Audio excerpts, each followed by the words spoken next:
Hi, I'm Celine, and this is my dog Fella. We live in Revelstoke, BC, a small town with big adventures, big snowfall, and a big dog-loving community. From the snowy peaks of avalanche country to the remote forests of tree planting camps to sled dog trails and veterinary clinics, I've had the privilege of working with dogs in some of the most challenging and awe-inspiring environments. This has given me a unique insight into the practical skills and knowledge needed to keep our best buddies safe in the great outdoors. How's it going? How's it going? Oh, you know. Oh, you know. Oh, you know. Oh, you know. Oh, you know. Oh, you know. Oh, you know. It ain't so bad. I can't complain. Seems like some things will never change. Seems like some things will never be the same. How's it going? How's it going? Oh, you know. Oh, you know. Oh, you know. Oh, you know. Oh, you know. Oh, you know. Oh, you know. Got a hole in my boot, and my shoelace broke. So did my truck, spent my last buck on a pack of small. Whoa, whoa, whoa. How's it going? How's it going? Oh, you know. Oh, you know. Oh, you know. Oh, you know. Oh, you know. Oh, you know. Oh, you know. I fell in love the first time. Since the first time I fell in love. We're holding hands. We're holding hands. We're holding hands. Revi is a town of committed dog owners, adventurers, outdoor enthusiasts, and people who consider themselves stewards of the planet. Our series, Call of the Wild, is inspired by the enduring human-animal bond and how this bond is shaped by the untamed nature in this area. It's about companionship, safety, and a deep respect for all living things that draws us to these wild places. Join me and my best friend Fella as we dive into the incredible lives of dogs in rugged outdoor environments and discover what it truly means to answer the call of the wild. Nestled deep in the Columbia Mountains, Revelstoke has always been a town shaped by wilderness and the wild hearts drawn to it. Since the late 1800s, when the railroad first carved its way through the rugged valleys, people came seeking opportunity, beauty, and adventure. And wherever they went, dogs were never far behind. Before Revelstoke became a railway town, the land along the Columbia River was known as Sinwin-tu-Quicku, which translates from the Sinixt language into Swift River, which refers to the river we now call the Columbia. It was the traditional homelands of the Sinixt and the traditional territories of the Secwepemc, the Syilx, and the Ktunaxa peoples.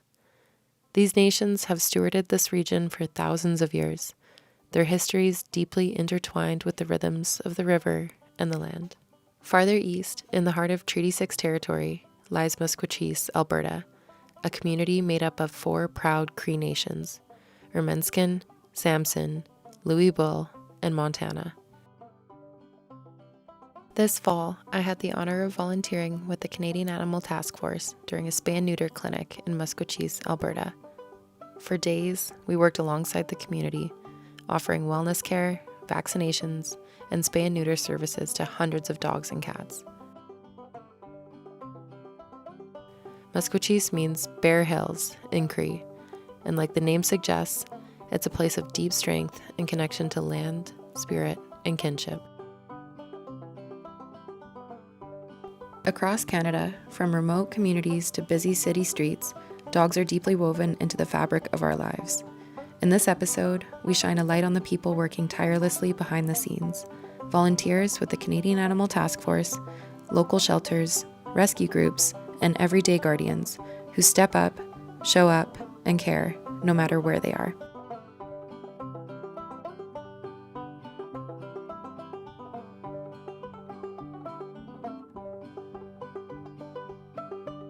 These clinics aren't outside interventions, they're community-led. Every animal that comes through our doors was brought in by their guardian or surrendered through consultation. That's the critical piece. No dog or cat is ever taken from the community without permission.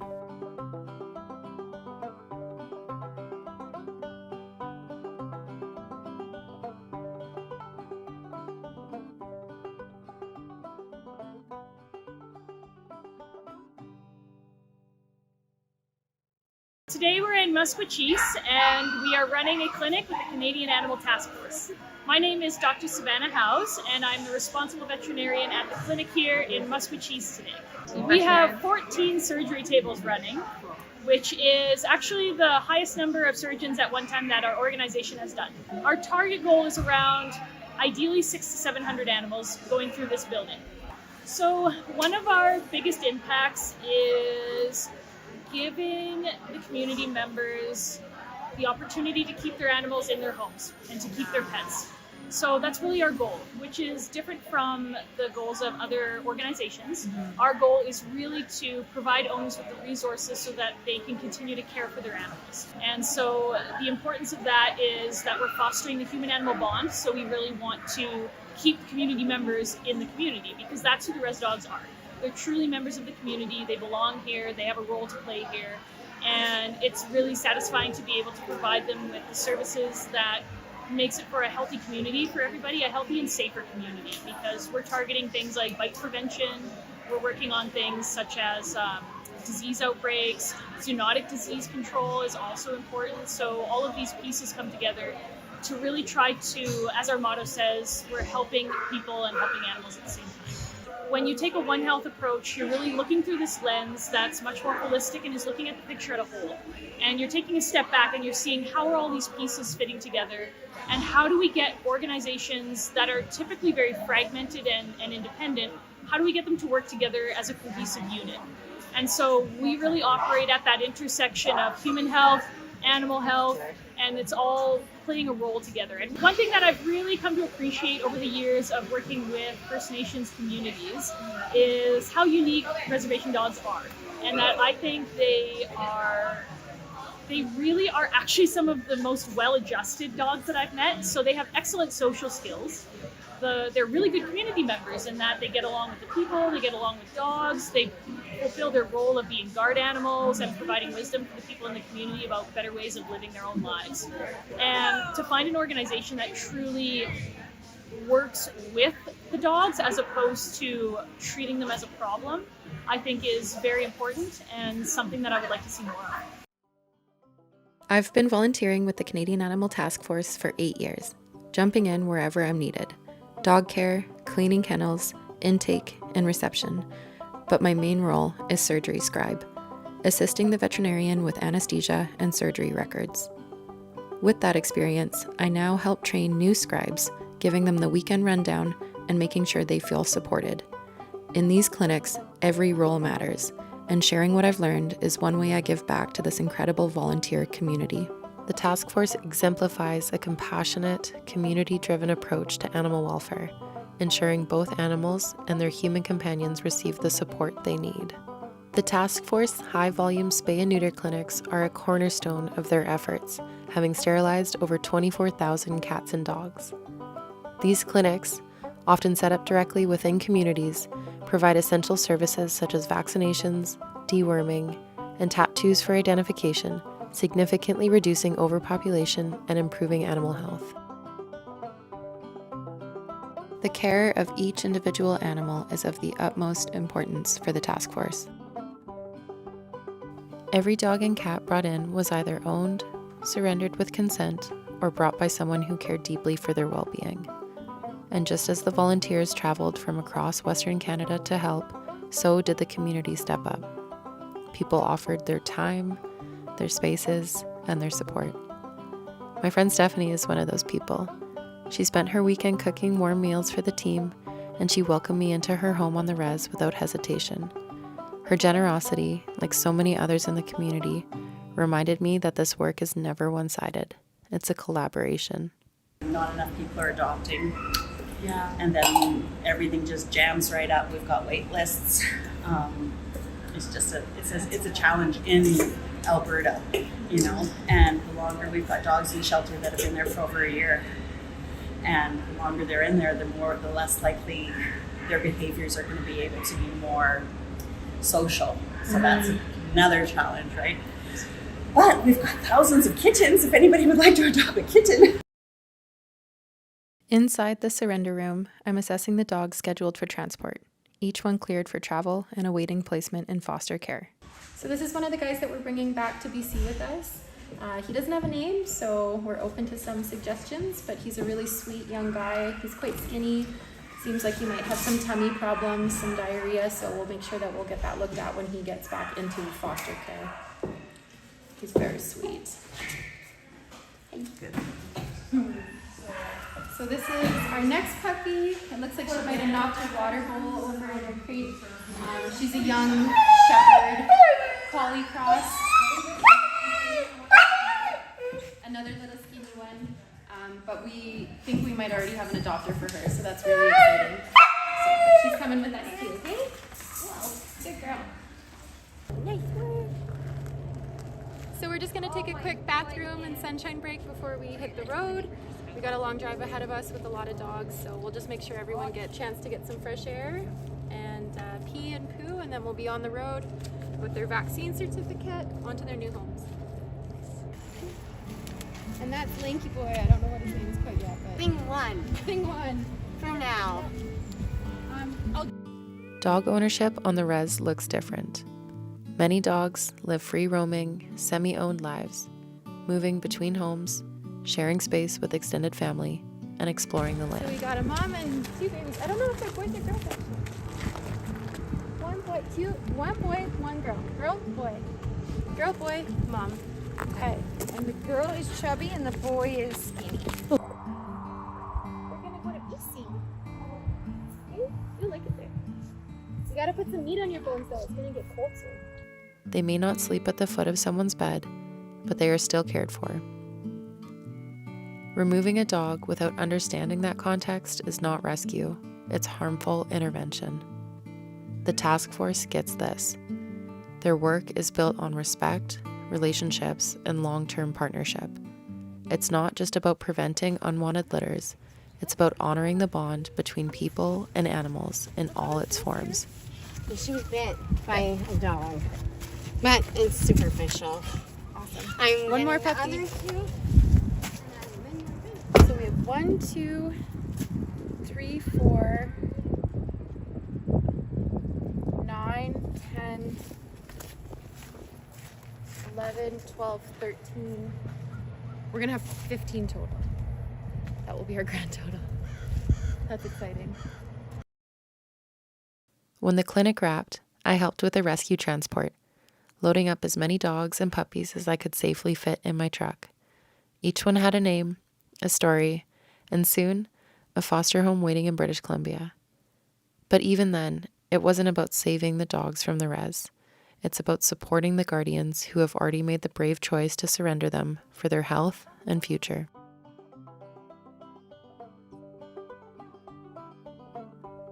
After a 10-hour journey, we arrived in BC with a full transport of dogs and puppies, tired but in good condition. A small team of local volunteers met us on arrival to help walk, feed, and water the animals, while I finalized their placements into foster homes and adoptive families. Coordinating the care of dogs in transit requires planning, collaboration, and dedicated hands at every step. There have been countless helping hands along the way who've supported me during these rescue transports over the years, and I owe them all a big thank you. This work would not be possible without them. From the busy, behind-the-scenes work at our spay-and-neuter clinic in Alberta, we head back to Revelstoke, BC, where community compassion continues. I sit down with a good friend and volunteer from the Revelstoke District Humane Society to learn about their local efforts and a creative fundraiser bringing people together, a silent art auction in support of animals in need. Hi, I'm Lavina. I've been in Revelstoke for 7 years now. It's been quite a while. I remember before I even came out to the community, I was applying at the shelter and I wanted to be a part of it. I was working at the shelter in Whistler and I saw that this little cute town had an animal shelter and I was like, I must be a part of it. Art Bike is an event we created. Obviously, a town like Revelstoke, there's a lot of talented, creative people. So we noticed all the kind of art events that would happen in town, we wanted to be a part of that. So we decided to host a big art auction. So it consists of pottery, paintings, any kind of medium that there is, photography, and they donate pieces to us, and then anything that is raised gets donated to the animal shelter. So that is probably our second biggest fundraiser of the year. It's great to just get the community together, live music, snacks, also a great chance for our community to meet a whole ton of the volunteers too and kind of see what it's all about.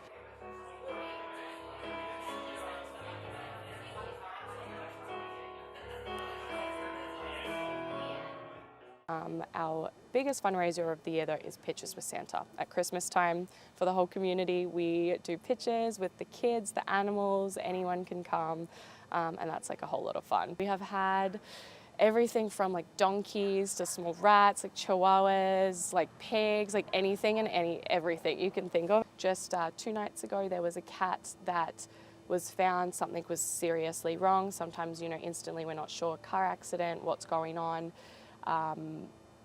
It's within our duty of care for the pet. The pet needs to receive life-saving vet attention if we can get them to that. So often we'll kind of bring them into the shelter, check them out. In this case, the cat did go to the clinic. She needed a life-saving surgery for a pyometra. So once she had that surgery, she's okay. She's going to be fine, but it could have very much been the other way. And then our next duty of care is always just locating the owner. So we put it out to the community, let them know what's happened. If it is an urgent situation, try to connect them instantly with the clinic. With us, that doesn't always happen. Sometimes people are from out of town or they're visiting through, and it does take a couple of days logistically to get in touch with them, reunite them with their pet. But that's always such an amazing thing when we can do that. Revy, everyone loves their dogs. Yes. You have dogs. Yes. Tell me about your dogs. Yeah, I have 2 golden retrievers. I feel like I was walking down the street the other day and I actually noticed this was my childhood dream, to live in this beautiful community, beautiful flowers, and just have my golden retrievers. And I was like, I'm living this dream right now. When did this happen? In Revelstoke, everyone's so adventurous. They're adventurous, their pets are, whatever crazy mountain you're hiking that weekend, your pet is as well, or canoeing down the Columbia River. But the one disadvantage we kind of have is we don't have 24 hours vet care. We don't have something like that, at least yet. So I feel there is wonderful people like yourself who provide and educate the town on pet first aid. That goes a long way. Myself, my dog was injured in a situation out of town with my friend at the time, and having him do that pet first aid with you actually saved my dog's life. When we step up for animals, we're also stepping up for each other. That's the kind of community I want to be a part of. That's the kind of world that we can build, one story, one rescue, one dog at a time. Adopting instead of shopping, spaying and neutering, providing proper care and love, these choices ripple outward. They ease the burden on shelters, reduce suffering, and create a culture where every dog is seen, valued, and safe.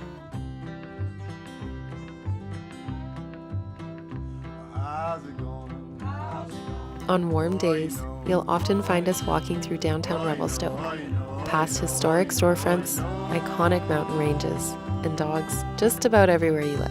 It ain't so bad, I can't complain. Seems like some things will never change. Seems like some things will never be the same. Well, how's it going? Oh, you know. Oh, you know, oh, you know, oh, you know, oh, you know, oh, you know. Got a hole in my boot, and my shoelace broke. Sold in my truck, spent my last buck on a pack of small. Whoa, whoa,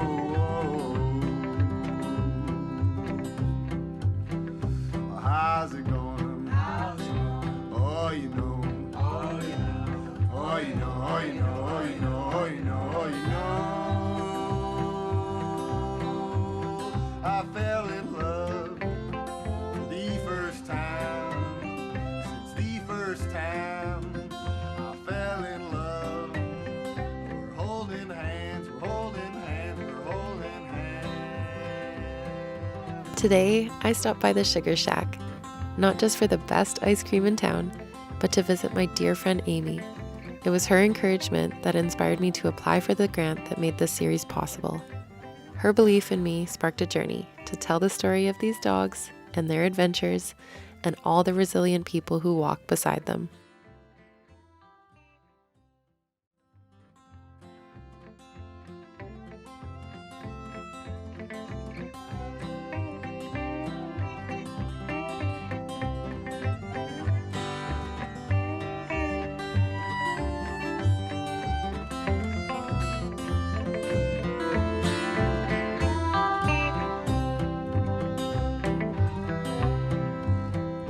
How's it going?